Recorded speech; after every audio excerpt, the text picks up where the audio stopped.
Bueno, a ver, estamos 38 en la clase, gracias por la espera y la comprensión.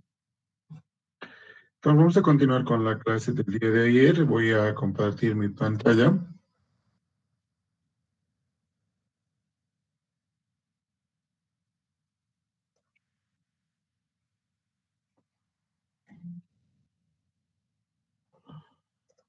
Bueno,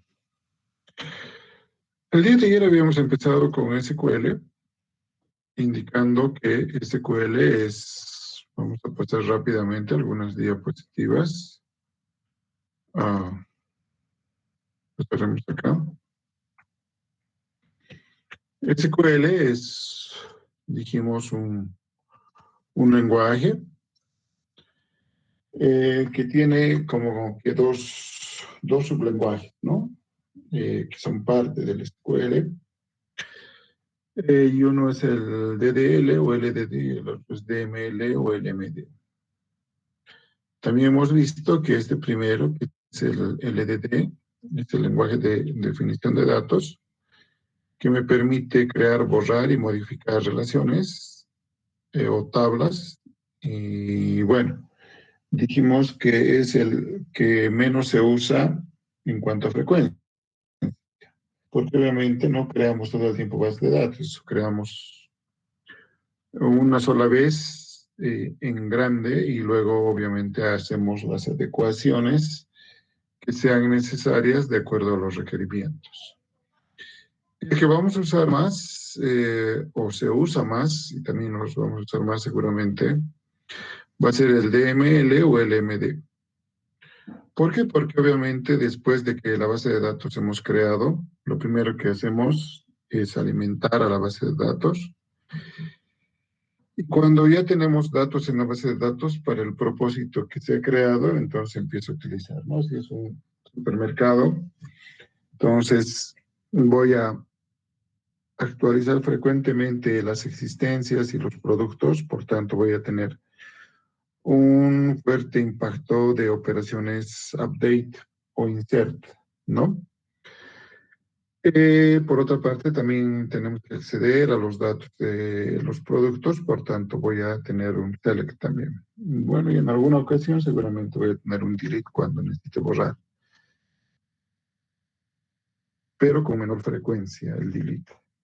Bien, también hemos visto que adicionalmente los SQLs actuales nos entregan muchas funcionalidades adicionales que no tenían antes, como la definición de vistas, la otorgación de privilegios a usuarios, me ayudan en la integridad de los datos y me ayudan en el control de transacciones, ¿no?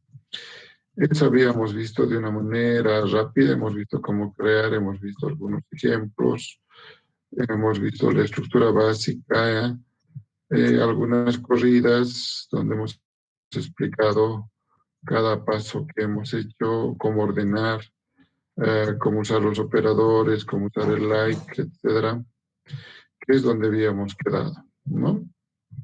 Entonces, ahora nos quedaba el renombramiento de tablas, ¿no? Entonces, a veces por una facilidad de poder usar las tablas, facilidad en qué sentido, vamos a cambiar el punterito. Un color más contraste, ya. Entonces es posible hacer copias de las tablas en dos situaciones. Bueno, en una situación, hacer copias, y es cuando yo necesito usar la misma tabla para algún propósito. Y renombrar las tablas cuando yo necesito usar una copia y hay una copia B, entonces no se puede llamar lo mismo. Entonces tenemos la obligatoriedad de renombrar esas tablas. Pero cuando nosotros necesitamos usar esas tablas, también podemos renombrarlas, porque, por ejemplo, escribir departamento tal vez es muy largo. Entonces una D bastaría, porque es más corto, más fácil de manejar.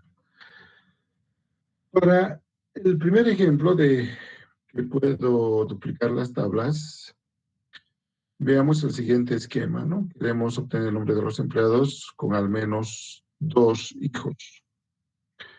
Entonces tengo 2 tablas. La primera tabla tiene llave primaria DNI y el nombre del empleado. Y la segunda tiene hijos, que tiene DNI y el nombre del hijo como llave. Porque si tiene más de un hijo, el DNI se va a repetir, por tanto, solito el DNI no puede ser, ¿no? Y de acuerdo al esquema navegacional, acá el DNI hace referencia a empleado, ¿no? Por eso la flechita. Entonces, ¿qué queremos? Queremos, como dice acá, obtener el nombre de los empleados, ¿ok? Esto está acá, select nom, from, aquí es donde duplicamos las tablas, porque voy a usar empleado, coma, voy a usar hijos, y se va a llamar H1, voy a usar hijos nuevamente, y se va a llamar H2. Entonces, de esa manera, yo tengo 2 copias virtuales, si quieren, de las tablas, ¿no? Y aquí ponemos las condiciones, ¿no? Entonces aquí, empleado.dni tiene que estar en h1.dni, ¿no? Entonces, quiere decir, si esto es verdad, con este igual de acá, que ya tiene un hijo el empleado. Y el mismo empleado.dni también tiene en H2 un DNI, ¿sí? Pero eso no nos garantiza que tengan al menos 2 hijos. Al menos significa que encuentre 2. Si tiene más, no me importa. Solo quiero identificar que por lo menos sean 2, ¿no? Entonces aquí está la condición donde hace esa diferenciación, ¿no? Si encuentro 2 entradas de este empleado.dni en H1 y en H2, para que tenga los hijos, 2 hijos, entonces el nombre de los hijos tendría que ser diferente. Y si es diferente, entonces quiere decir que hemos encontrado que ese empleado tiene 2 hijos, ¿no? Entonces, de fondo, ¿qué hace? Como dice acá, realiza como un producto cartesiano de las 3 tablas, ¿no? Entonces, sabemos ya el producto cartesiano hace una combinación de todos los elementos de una con otra tabla. Y es lo que después les he explicado lo que evalúa, ¿no? Encuentra al empleado en las tablas correspondientes a los hijos. Si encontramos que los nombres son distintos, entonces con seguridad ese empleado tiene 2 hijos o más, ¿no? Bien. También puedo usar la tabla, la cláusula distinct, si es que encontramos que hay repeticiones de datos en el nombre, ¿no? Porque acá como estamos mostrando de empleado el nombre y de empleado el DNI, al hacer el producto cartesiano es posible que encontremos, y casi seguro que vamos a encontrar repetidos, ¿no? Ahora, en el siguiente esquema de base de datos dice se pide los apellidos de cada empleado y de su supervisor. Y si nos acordamos, en la tabla empleado están todos los datos del empleado, pero además el código de empleado del jefe de ese empleado, ¿no? Entonces, para que podamos imprimir los apellidos de cada empleado con el apellido de su supervisor, entonces tenemos que hacer como que una búsqueda en la misma tabla, porque los 2 datos están en la misma tabla. Entonces, ¿qué hacemos? Hacemos otra vez la duplicación de las tablas, ¿no? Aquí empleado se llama E y empleado se llama S. Entonces, ¿qué vamos a mostrar o qué vamos a imprimir? Vamos a imprimir de empleado su apellido y de la segunda tabla del jefe su apellido, ¿no? ¿Cuál va a ser la condición? que el DNI del supervisor en la primera tabla sea igual al DNI en la segunda tabla. Entonces estamos buscando el DNI jefe en la segunda tabla para poder encontrar el dato buscado. Ahora, acá finalmente dice las etiquetas también sirve para desambiguar. A veces hay ambigüedad cuando realizo esta tarea, ¿no?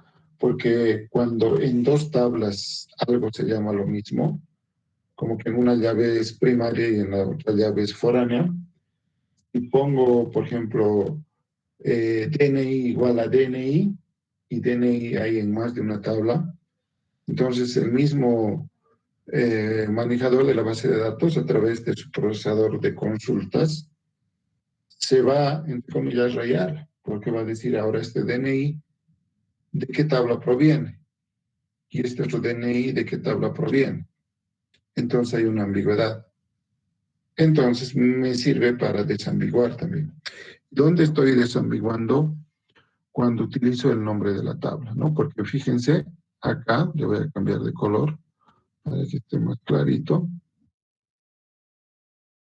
Acá, ¿no? Entonces tenemos AP y acá tenemos AP. Entonces no puedo poner AP, AP, por ejemplo, porque me va a preguntar o se va a preguntar el manejador, ¿y este AP a qué tabla se refiere? Si tengo el AP en dos tablas o tal vez en más. Y lo mismo para el segundo, ¿no? Entonces, cuando yo especifico el punto, entonces estoy desambiguando. Estoy diciendo dónde tiene que pertenecer cada uno.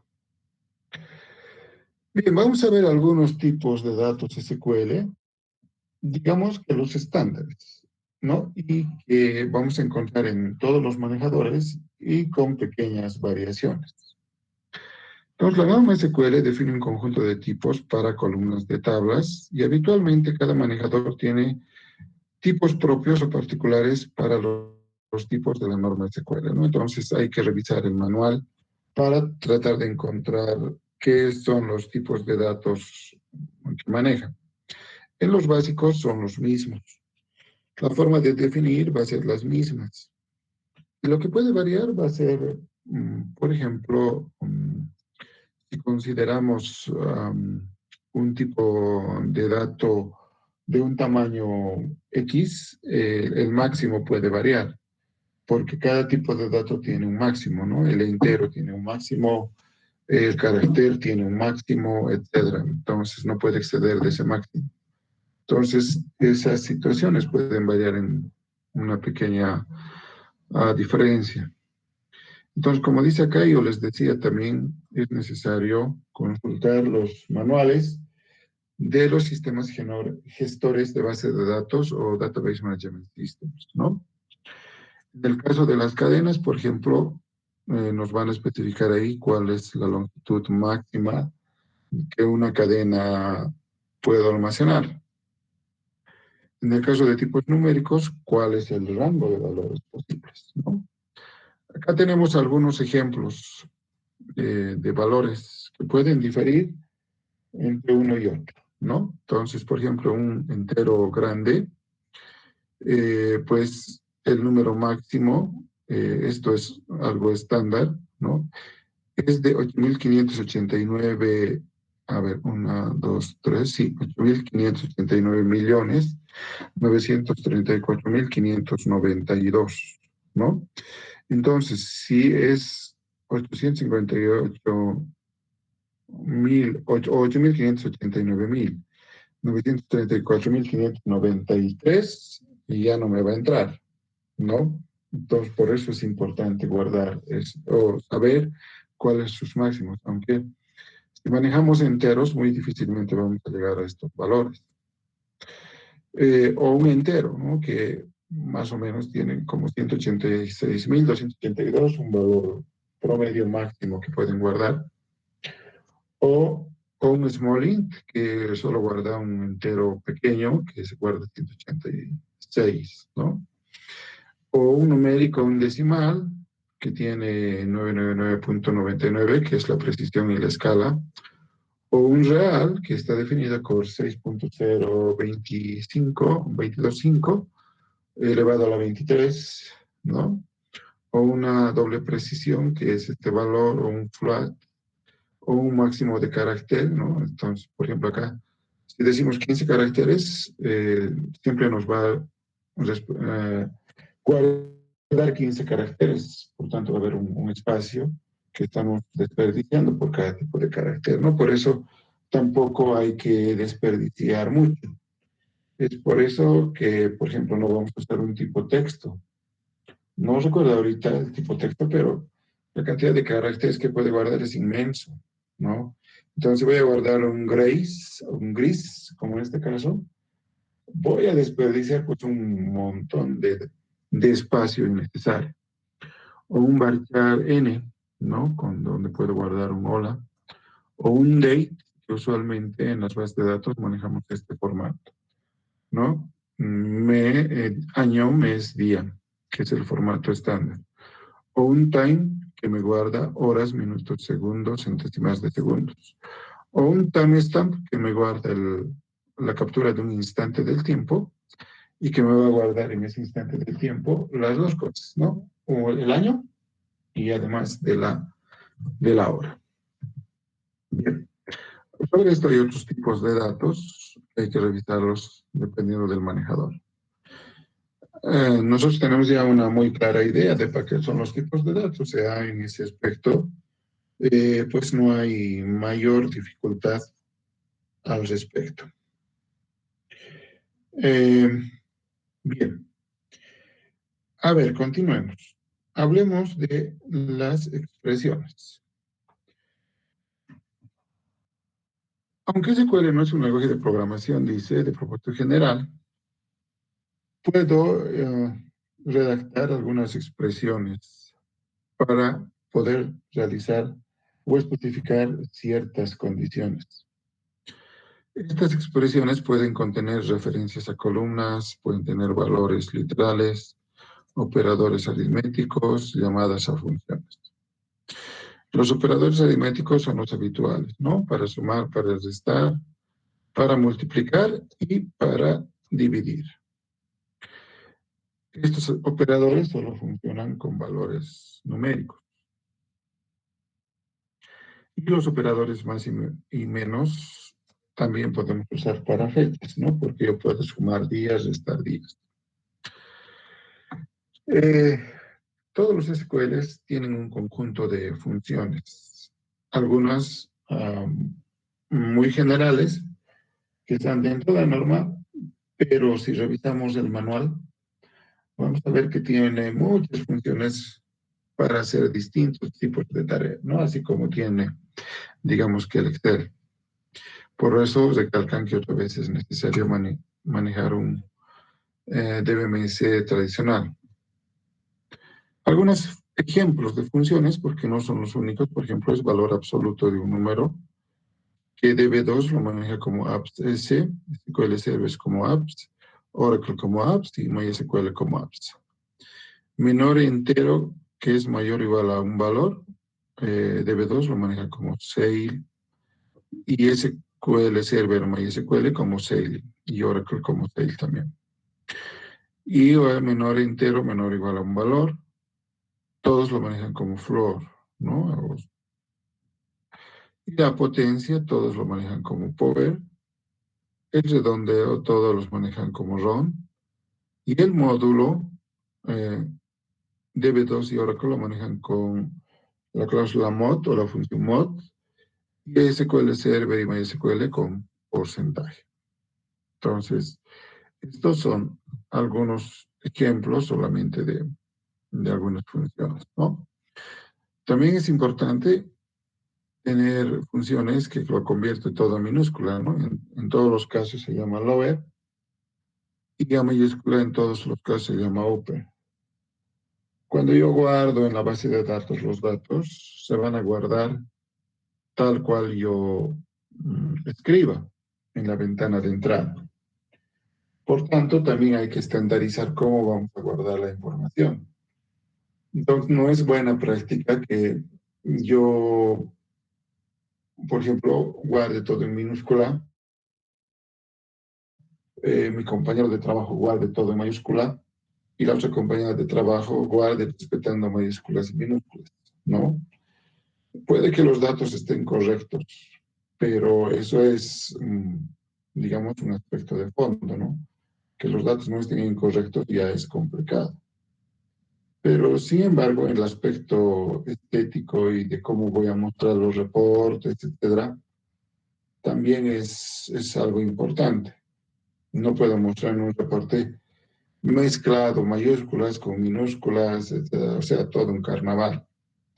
Entonces, es posible guardar eh, un estándar en la base de datos, ¿no? O guardo todo en mayúscula, que usualmente es lo que se hace, o guardo todo en minúscula, o al guardar hago algunas otras funciones extras, de manera que las primeras letras sean mayúsculas, el resto sean minúsculas, etcétera, ¿no? Entonces, para eso me ayudan estas funciones. De esa manera siempre voy a tener un estándar. Como dijimos que cuando yo reservo espacios de un tamaño y si la palabra es más pequeña me sobran espacios, entonces yo puedo quitar espacios del final de una cadena o del comienzo de una cadena, ¿no? Entonces, para un caso usamos la función rtrim y para la otra la función rtrim. También podemos sacar un extracto de un tamaño X de una cadena. Entonces, para el caso de DB2 y Oracle tenemos subtr, la función, y para SQL Server y MySQL tenemos substring. Otra función muy usada es concatenar dos cadenas. Para el caso de Oracle tenemos concat, y para el caso y para MySQL más, y para SQL Server tenemos más. Bien, ahora, en una consulta SQL, ¿cómo puedo obtener o usar más bien operaciones aritméticas?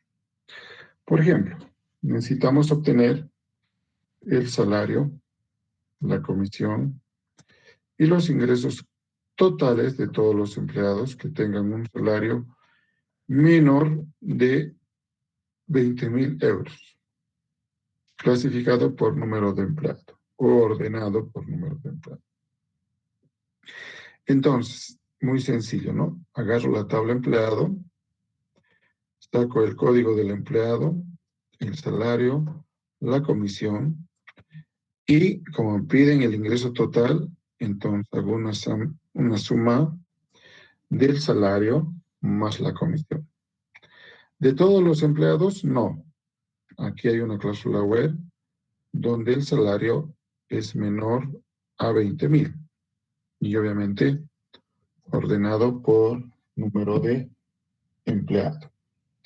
Entonces aquí tenemos primero que todo está ordenado por el número de empleado. Y aquí está el cálculo de sumar salario con comisión. Entonces, claramente podemos poner una operación más asociada al where o asociada al select. Entonces, cuando definimos dónde va a estar el más, obviamente es en función a la necesidad que tenemos. Acá tenemos otro ejemplo, ¿no?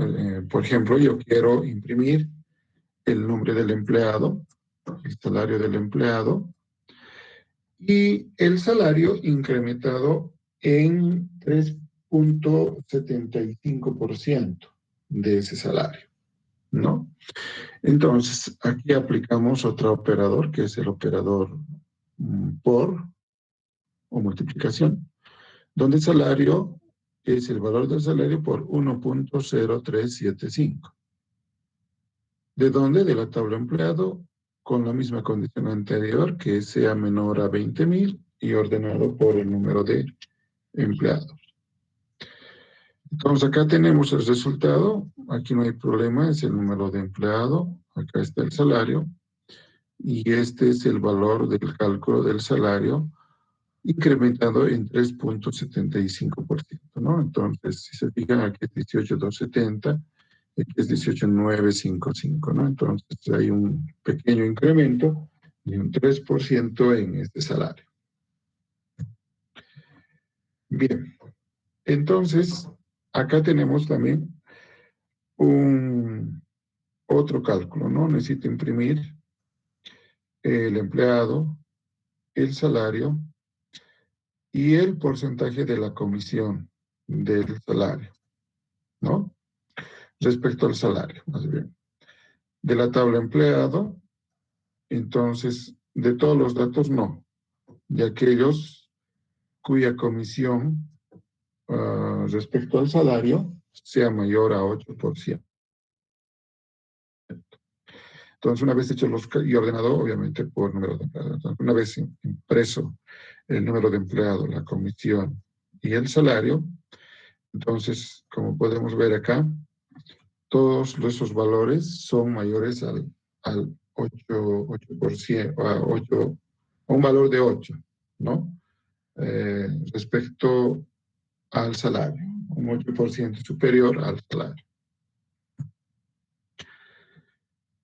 También podemos truncar valores, ¿no? Acá, por ejemplo, tenemos ¿cuántos decimales? 1, 2, 3, 4, 5, 6 decimales.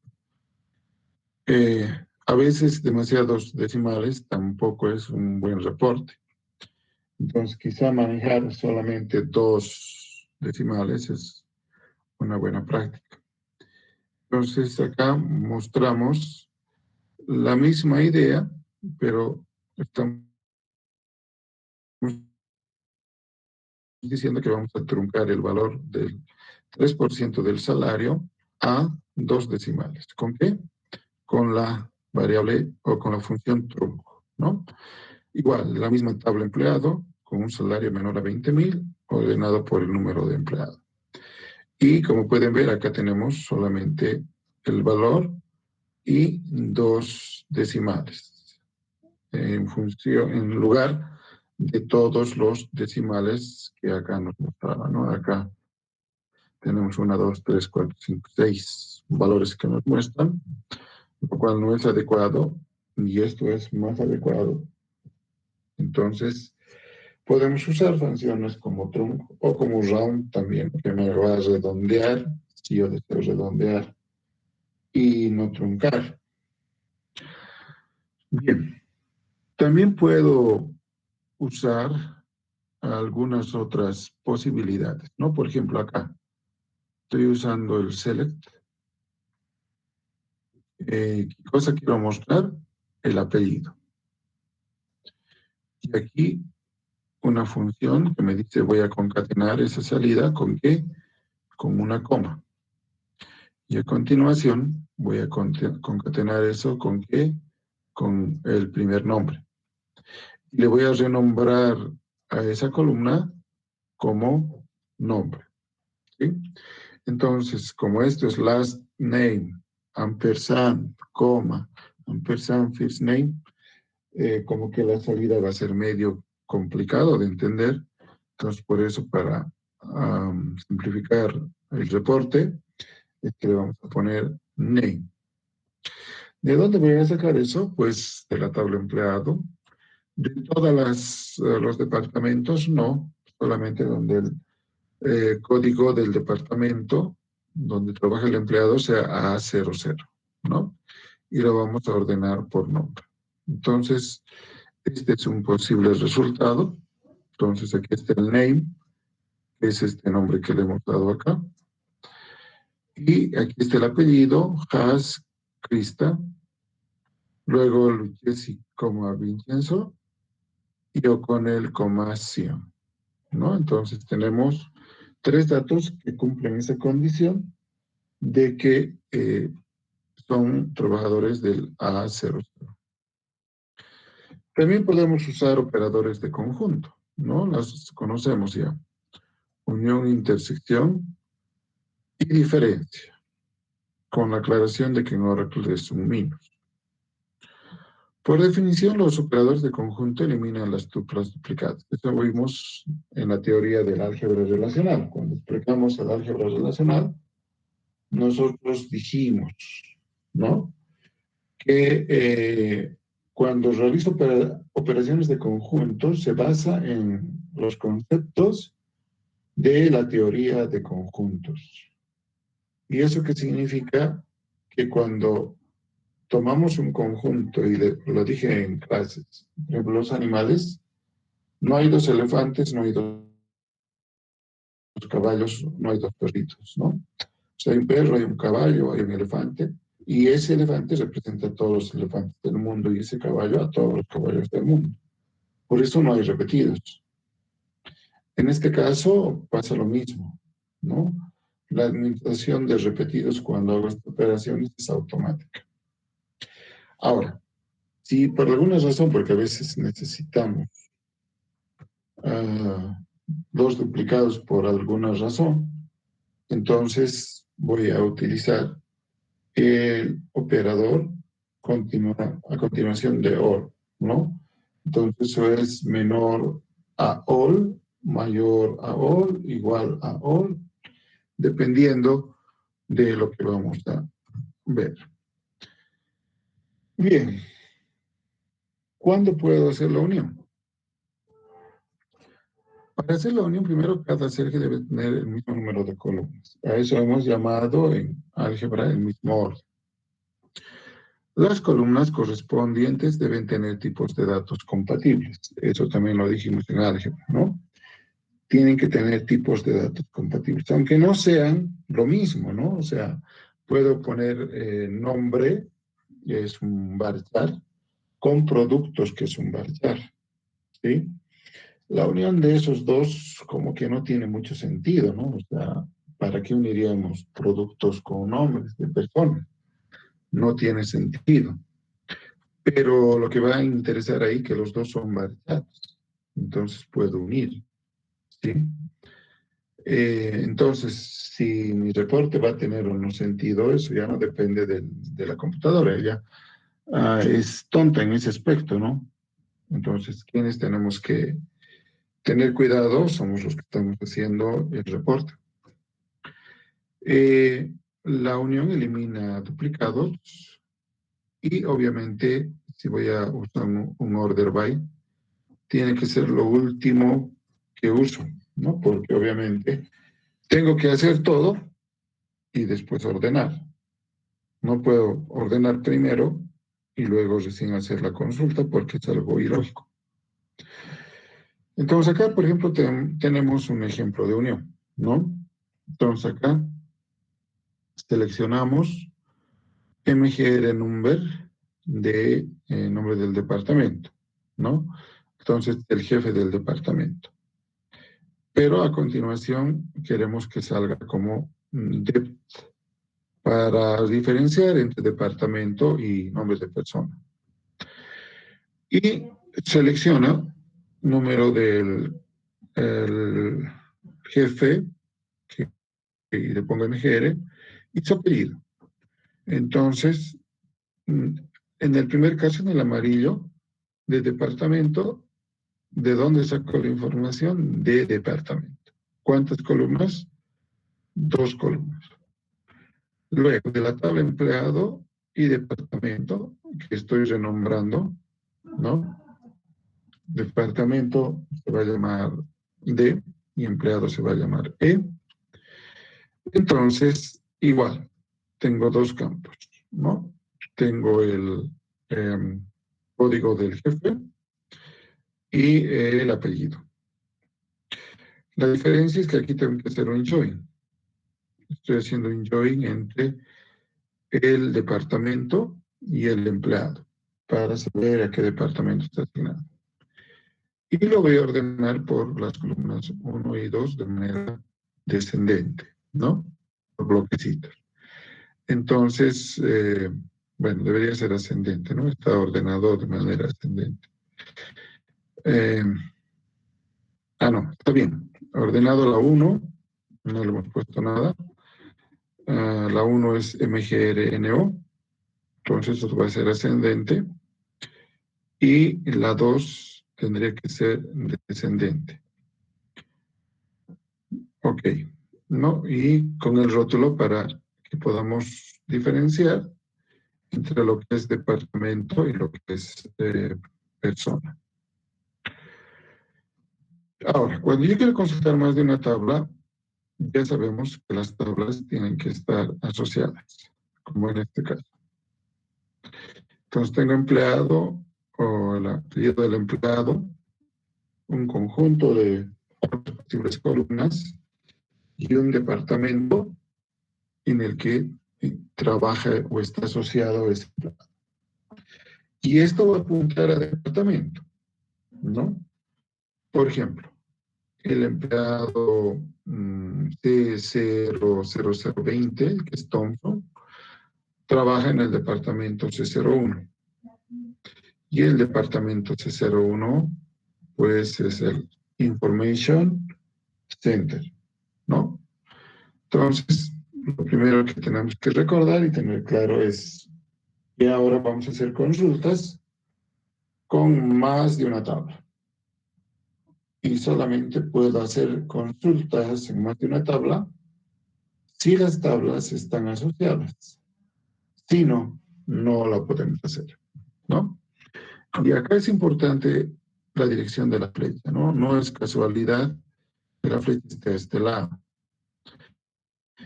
Esta flecha me representa el esquema navegacional de estas dos tablas.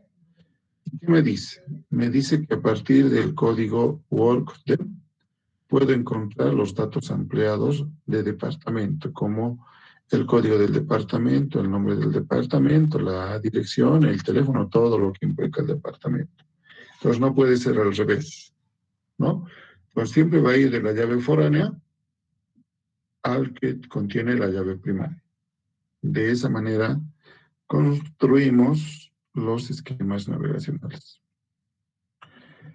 A ver, ¿cómo hacemos un join?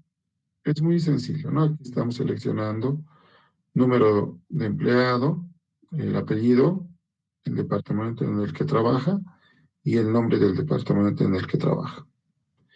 ¿De qué tablas? De dos tablas. De la tabla empleado, departamento. Entonces, yo voy a consultar cuando sean más tablas, las voy a ir separando en el from por comas. 1, 2, 3, 4, las que necesite. Y en el where pongo las condiciones, ¿no? Entonces, aquí, ¿qué estoy haciendo? Estoy haciendo el join. Esto es el join. El join entre empleado y departamento, porque ese join tengo que hacer. Y además, tiene que cumplir que el apellido sea Haas. Entonces, no estamos interesados en todos los empleados, sino en el empleado Haas. ¿Y qué queremos del empleado Haas? Queremos saber en qué departamento trabaja, ¿no? Entonces, acá está el resultado. Ese empleado 010, que es Haas, trabaja en el departamento A00. ¿Y cuál es el departamento 0?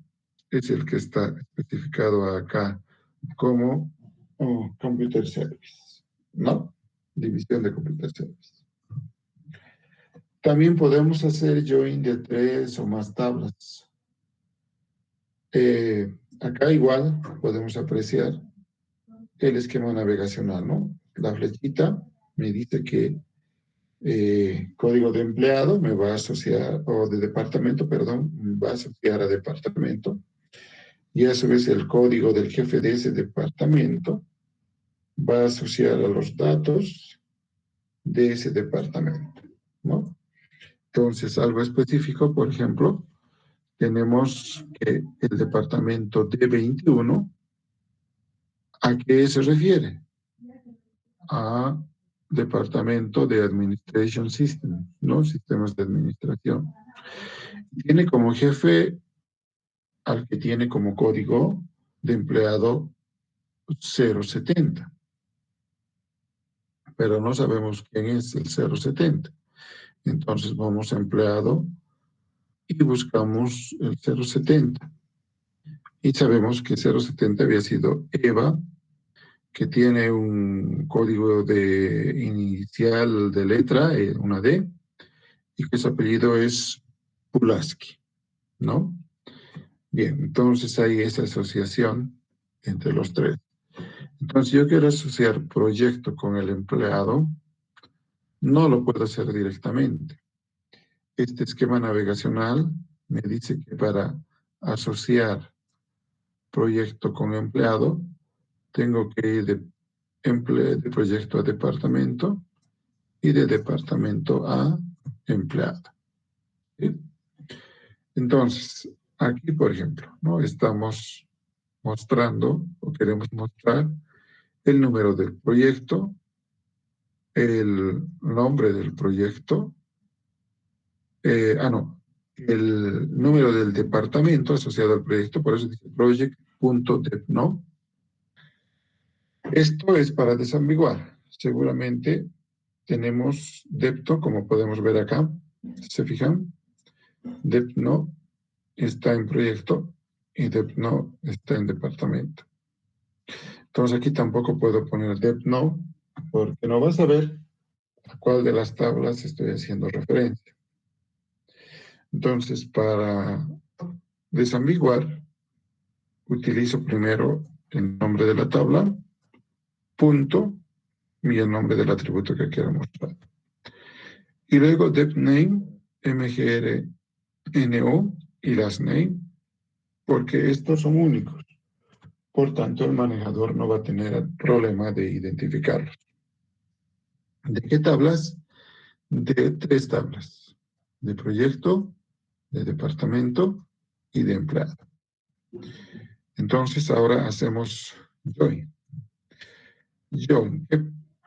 ¿Qué es el join entre estas 3 tablas o cómo puedo hacerlo? Tengo que hacerlo entre proyecto y departamento a través de depno y luego departamento con empleado a través de empno, o sea, igual a mgrno. ¿Sí? Y eso está expresado acá. Entonces, department.mgrno tiene que ser igual a employee.empno y departamento o project.depno tiene que ser igual a department.depno. Obviamente todo unido por la cláusula, o digo por el conector lógico AND, porque para que el registro sea un hit o lo haya encontrado, entonces tenemos que hacer que todo ese predicado sea verdad. No es la única condición del join, sino estamos interesados no en todos los departamentos, sino en el departamento de 21. Y al final lo ordenamos por número de proyecto. Y esta es su salida, ¿no? Entonces tenemos número de proyecto que está ordenado por número de proyecto, como se dice acá. El departamento todo es de 21 porque estamos buscando de 21. El nombre del departamento también se va a repetir porque es Administration Systems. El jefe también se va a repetir porque es el mismo departamento. Y el apellido también se va a repetir porque es Pulaski. Lo único que no se va a repetir es el proyecto porque dentro de la lógica del negocio, del problema, es que cada departamento puede tener asociado uno o más proyectos, ¿no? Y acá tenemos 4 proyectos asociados al departamento Administration Systems. Bien. También podemos mencionar que podemos usar nombres asociados o nombres de correlación.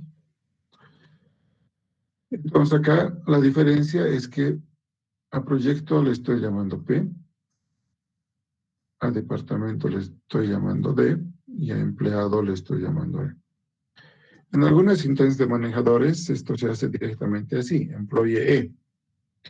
En algunos va a ser employee as E, ¿no? Entonces por eso hay ligeras variaciones, por eso recomiendan revisar siempre el manual del específico que estemos usando. Entonces, ¿qué quiero mostrar? número de proyecto. Quiero mostrar el número de departamento, pero como es ambiguo, entonces ya no pongo project.depno, sino directamente p.depno. Y depname, mgrno y las name, ya sabemos que no hay problema. Y hacemos los joins. Entonces, en lugar de hacer project.depno igual a department.depno, hago mi vida más fácil y directamente pongo p.depno igual a d.depno, ¿no? Entonces, ese es un join y el otro join d.mgrno igual a e.emp no. Y la última condición, d.depno tiene que ser igual a d21. Entonces, ya ordenado por número de proyectos. Esta entonces la misma consulta de hace rato, pero acá estamos añadiendo alias a nuestras tablas o nombre de correlación, como también se menciona. Y como vemos acá abajo, el resultado es absolutamente el mismo porque la consulta varía un poco en la escritura, pero en la ejecución es lo mismo. También puedo hacer un join de una tabla consigo misma, porque sabemos que a veces hay información que está en la misma tabla, ¿no?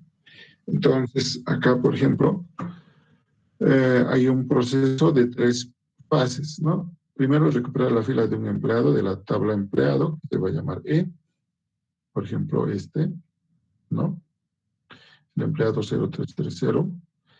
De acuerdo al esquema de navegación, esto me va a llevar a recuperar el número de departamento, que se va a llamar D, de la tabla departamento, ¿no? Que en este caso es el mismo E21. Y de acuerdo al esquema navegacional, lo mismo, voy a ir al punto 3, voy a recuperar el director del empleado. ¿Sí? Entonces, yo uso consultas consigo misma cuando en la misma tabla también hay información guardada de un dato consigo mismo, ¿no? Entonces aquí vamos a mostrar el 0100 y el 0100 es Spencer y trabaja en el departamento E21 y tiene una fecha de nacimiento X, ¿no? Entonces estamos usando una tabla consigo mismo. Estamos mostrando cómo hacer un join de una tabla consigo mismo, ¿no? Entonces, para hacer un join de una tabla consigo mismo, no tenemos otra posibilidad que duplicar la tabla con distintos nombres. Eso me va a dar la posibilidad de poder ejecutar esa consulta que se refiere a ejecutarse consigo mismo.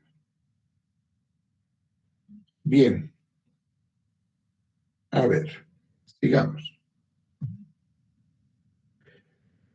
Aquí está un ejemplo del join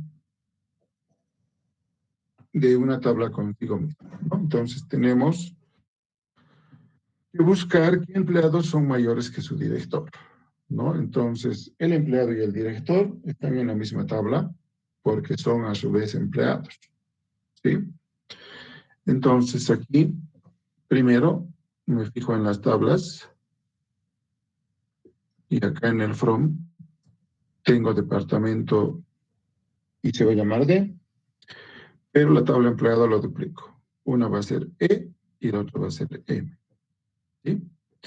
Entonces, de la tabla E voy a buscar el número de empleado, el apellido del empleado y la fecha de nacimiento del empleado. Y de la tabla M voy a mostrar la fecha de nacimiento del jefe y el número o el código de la fecha de nacimiento del jefe. O el código del jefe, más bien, ¿no? Entonces acá hacemos un join entre workdep y depno, ¿no? Guarda el dato de lo que se trabaja. Entonces, e.workdep igual a d.depno. Este join no hay problema, ¿no? Y acá usamos también un segundo join para asociar el departamento con el empleado, ¿no? Pero de la segunda tabla. Eso está expresado acá. Y la última condición es que e.birdate sea menor a m.birdate, o sea, que el empleado sea menor al jefe. Y aquí tenemos el resultado, ¿no? El empleado, por ejemplo, 110 es Lucchesi, ha nacido en 1929, ¿no? Y su jefe ha nacido en 1933. Este en 1925 y este en 1941, ¿no? Entonces, nos da ese reporte cuando necesitamos usar tablas duplicadas. Ok, también puedo tener funciones de columna. Estas funciones de columna no son las únicas, pero son las habituales y las más usadas, ¿no? Entonces tenemos ABG, min, max, sum y count. Los datos de entrada para sum y ABG, o para sumar y ABG viene de average, ¿no? Y es el promedio. Deben ser una colección de números, pero el resto de los operadores pueden operar sobre colecciones de datos de tipo no numérico, ¿no? Entonces yo puedo sacar el max de números o el max de una lista de cadenas de caracteres, ¿no? Entonces va a evaluar como que estuviera ordenando en orden alfabético. Bien. Por defecto, las funciones se aplican a todas las tuplas resultantes de la consulta, ¿no? Entonces, si yo expreso algo, entonces se va a considerar a todas las tuplas involucradas en esta consulta. También podemos agrupar las tuplas resultantes y aplicar en funciones de columna grupos específicos utilizando group by, que vamos a ver ejemplitos después. Y en la cláusula select de consultas que utilizan funciones de columna pueden aparecer funciones de columna, ¿no? Entonces, funciones de columna son bastante útiles cuando uso group by y cuando uso hub, cuando uso grupos. Es casi una regla que no voy a usar group by, o que voy a usar group by más bien, y no use funciones. Porque cuando uso group by, usualmente está asociado a funciones. Porque para agrupar, necesito agrupar en base a funciones. Entonces, entre estas tenemos la suma con una expresión entre paréntesis, el average o promedio con una expresión entre paréntesis, el mínimo con una expresión entre paréntesis, el máximo lo propio, y quiero contar el número de filas que satisfacen la condición de búsqueda a través de un count asterisco. Los valores null en este caso sí se cuentan, ¿no? Entonces voy a encontrar valores nulos, va a contar porque me cuenta las filas, las tuplas, ¿no? Y por tanto, si hay una tupla con valores nulos, igual va a contar. Ahora, cuando yo digo count distinct nombre de la columna, entonces recién es cuando los valores nulos no se cuentan, además de los repetidos. Entonces, aquí tenemos un ejemplo muy sencillito, ilustrativo de cómo expreso una función. Entonces, estamos sumando el salario y le estoy... Aquí está la otra forma de poder renombrar una columna en la salida, ¿no? As sum, se va a llamar la suma. As ABG, se va a llamar el average. As min, se va a llamar el mínimo salario. As max, se va a llamar el máximo salario. Count asterisco, se va a llamar count o contar. Y con distinct word depth se va a llamar departamentos, ¿no? ¿De dónde? Todo extraído de la tabla empleada. Entonces, aquí tenemos como resultado la suma, tenemos el promedio, tenemos el mínimo, tenemos el máximo, tenemos el número de registros o sin contar nulos En realidad hay 32 empleados, podríamos decir que hay 32 empleados. Y como estamos en este count de acá, estoy diciendo contar los responsables de departamento, o los códigos de departamento distintos, entonces puedo asumir que hay 8 departamentos en la empresa. ¿Sí? Entonces, esta es la forma de usar funciones. Bien, esa es la clase de hoy. Antes de concluir, entonces vamos a ver si hay alguna duda. ¿Tienen alguna duda? Bueno, yo creo que es una teoría muy clarita, ¿no? No creo que haya necesidad de aclarar algo. Y bueno, algunas dudas los vamos a ver cuando hagamos ejercicios de SQL y ustedes vean funcionando de una manera muy sencilla operaciones de SQL. Entonces, que tengan todos ustedes muy buenas tardes y nos vemos la siguiente semana. Gracias. Hasta luego, Inge. Hasta luego, Franz. Hasta luego, Francis. Hasta luego, Jesús, Juan Daniel y bueno, todo el curso. Hasta luego, Inge.